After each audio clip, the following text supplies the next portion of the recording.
Hi, I'm your confidence coach, Trish Blackwell, and today we're going to talk about how to stop self-sabotage. Whether you are self-sabotaging your diet, your profession, your career, or your relationships, these 3 tips are going to be the turnaround of your self-sabotage story. The line in the sand is here, and we're moving on to new things, to freedom, to success, and to being the optimal person that you were created to be. It's time to stop getting out of in your own way and start thriving. I'll see you in the video.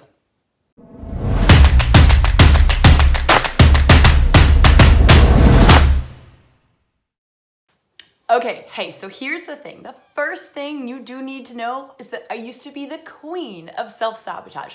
I honestly thought it was the only way I would ever be able to live. So first and foremost, let's set the state and realize that you are not stuck in how you always have been. Who you are and who you have been does not determine who you will be. Because the reality is that we all in our own various ways engage in habits of self-sabotage, but we stay stuck there, not because we're incapable of breaking the pattern, but because self-sabotage is not about willpower or discipline. It's about getting free from the shame of the behavior that you're engaging in and you're afraid to acknowledge and talk about. So that's tip number 1. We've got to be honest. What is it that you're actually doing in self-sabotage? And what is it that you're actually afraid of? That's right. I want you to pull out the good old pen and paper. That's opposite, pen and paper. And you're gonna be writing it down. How are you engaging in self-sabotage? Maybe it's hitting the snooze button. Maybe it's saying you'll just have a snack and it ends up being 1,200 calorie mindless eating binge. Maybe it's you keep saying you're gonna join the gym and you just don't do it. Maybe it's that you're procrastinating on the things that you need the most, like applying for that next opportunity, that new job, or asking that person out. You know what your self-sabotage is. It's time to start talking about it. It's time to release yourself from the shame and from saying that, well, I'm just lazy or I just am not motivated. None of that is true. If that was true, you wouldn't be watching a video like this, okay? So go ahead and write down. What is it? Let's just release the shame. And now let's go, why am I doing that? What am I protecting myself from? And what am I so afraid of? Okay, the second, one of the most powerful ways to break free from self-sabotage is to get an accountability partner. This is how I really broke the pattern of binge eating in college.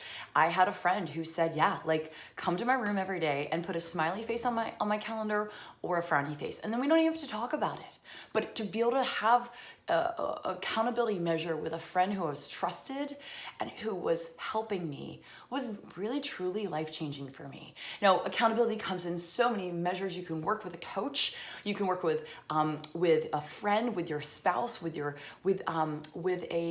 group. It's what's the right fit for you. Now, if you want to work with me, you got that option too. Coaching options are in the comments below. My group coaching would be the best place to go, which is our College of Confidence. So you can check that out. There'll be something that pops up on the screen here for you to check it out. It's collegeofconfidence.com. But really, the beauty of accountability is not just the measure of accountability, but it's the reminder that you're not alone. One of the most sabotaging elements of self-sabotage is once you feel the guilt about the behavior, shame goes on top of it, and your confidence begins to just dissolve because you keep beating yourself up and convincing yourself that you're the only one who is struggling in this way. And so when you get around people and we release the shame and we say that we're in this together, all of a sudden you're not alone trying to push a boulder up a mountain by yourself. You don't need to do that to yourself anymore. It's time to be in community. Okay, our third way to really break these shackles of self-sabotage, the patterns, they are learned behaviors. I need to repeat myself. You are not stuck in self-sabotage forever. I know it feels like it. I remember feeling that way. Little by little, big things get done, and little by little, we break the chains of the bondage that's holding you in these patterns. So we've got step 1, let's figure out what it is. What are you doing? And also, what are we avoiding? Step 2, realize that you're not alone. Get an accountability partner, get in a group coaching program, work with someone, but also really fundamentally, remember that you are not alone. And finally, step 3, be visionary. What do I mean by that? I want you to start thinking future focused. You are not destined to be who you always have been.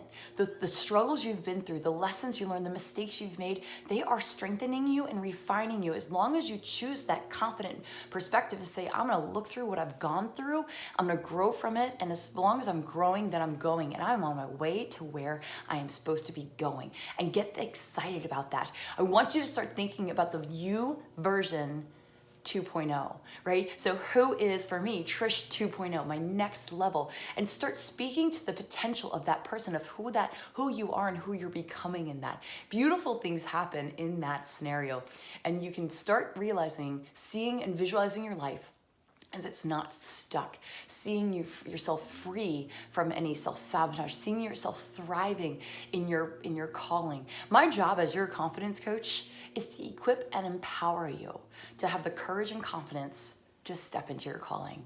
And so be encouraged. You're not gonna be stuck forever. But we do have to take breaking the patterns of self-sabotage seriously. And it starts first acknowledging what is it that you're, and how is it that you're actually self-sabotaging. And now, then the mental declaration is, I will not stay in this pattern forever. This is not laziness, lack of discipline. It's simply just a pattern that you've learned. It's a negative behavior you've learned to protect yourself from something. So we're gonna re-substitute that with a new pattern. It's pretty exciting. What can happen when you train your thoughts? When you change the way you think, you change your life. Guys, I want to see you on the next video here on my YouTube channel, so please make sure you hit subscribe.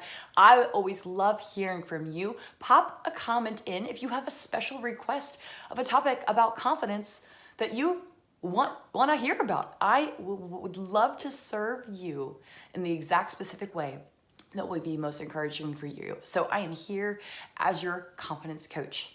Don't forget it. Hit subscribe, share this video with a friend who you want to be an accountability partner with, and I'll see you on our next show.